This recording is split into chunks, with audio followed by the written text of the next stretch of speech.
Hey there, Jordan Cooper here. Just want to give you a tip for today. And my tip for today is going to be, should you pay the buyer's closing costs? And people are like, absolutely, absolutely not. We're not paying their closing costs. That's not fair. Why should we have to pay our closing costs? We paid ours. I understand completely. So one of the things to think about is, do the buyers have enough to pay their own closing costs? So the one thing that I never do is change how much the buyer needs in closing costs. Because if they don't have the money for down payment, which I'm sure you know in America, most people live paycheck to paycheck. So when people save up enough money for a down payment, they normally don't have an extra $4, $5, $6,000 for closing costs.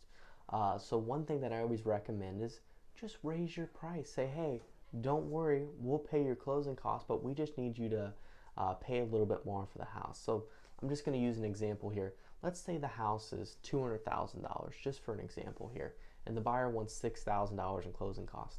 Well, just have them pay $206,000 and you'll give them $6,000 in closing costs.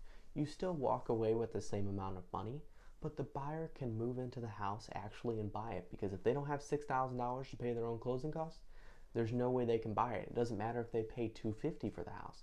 They still need that $6,000. All you're doing is moving money around to help benefit the buyers, but in return, you still walk away with the same amount of money.